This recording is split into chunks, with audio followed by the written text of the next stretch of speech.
NOVOCAINE is a very interesting take on love, action, and a man that can feel no pain.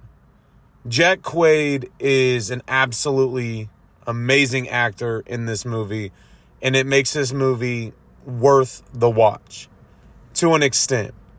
Now, this whole premise of this movie is a man named Nathan who works at a bank. A situation happens at the bank, and ultimately he is on his path to save a girl that he has fallen in love with. Really the first girl or person to make him feel anything.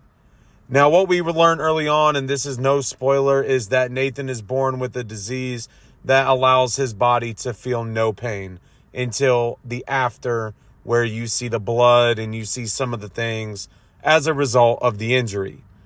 And he uses that to his advantage to try and save Sherry. Now, when you're watching this movie, you're going to see a lot of different scenarios. You're first going to see some love.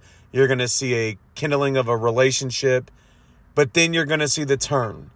And once the turn comes into play, you are going to have a lot of action and you're going to have some funny moments within. NOVOCAINE does a really good job of really highlighting the action scenes within the film. I feel that as you watch it and you are seeing what's going on, you are able to enjoy the depth of the actors and the scenes that are being put on the screen. Now, for me, the one drawback that I will say and I will openly point out is that in many ways it seems overdone. Not overdone in the action, but overdone in the response to the situations taking place. And so for me, that is a drawback. That is a big drawback. While the action and the storytelling is done very well, I feel that in some scenes we did not need as much input or voiceover as we got. And in many cases, it kind of has you thinking, why does this feel very dull? But that does not necessarily mean that this is a bad movie. I feel like the relationship between Nathan and Sherry is done well. I feel like as an audience member, you are able to see how each of them rely on each other in a certain situation or a certain scenario.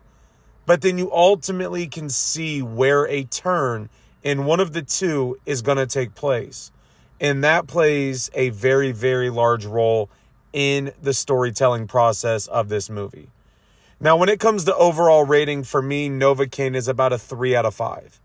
I feel that the action and the storytelling is done well, but I felt like in some scenes it went a little overboard with, like I said, the voiceover, the narration, or the comments made by the character. In some other situations, I felt that it was a little predictable. You were able to sit there and kind of predict what was going to happen next. It really didn't leave you thinking a certain thing might happen or it may happen. You just knew what was going to be there. And for this kind of movie where you have the romance, you have the comedy, you have a lot of action, I feel like having that predictability does take away some.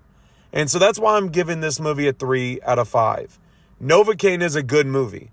It is a movie that I would definitely go see again. It is a movie that I feel like when it hits digital, I will purchase it because it is a solid movie. Now, is this movie going to be for everybody? Maybe not.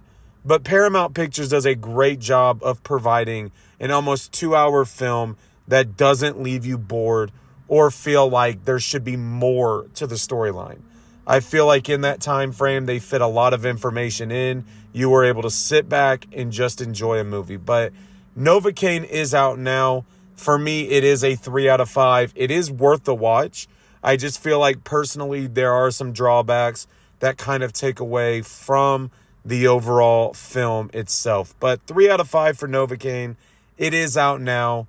Make sure to hit the subscribe button. Make sure to go check out the other reviews I have posted. Stay tuned for more reviews coming this weekend, and I will talk to you all later.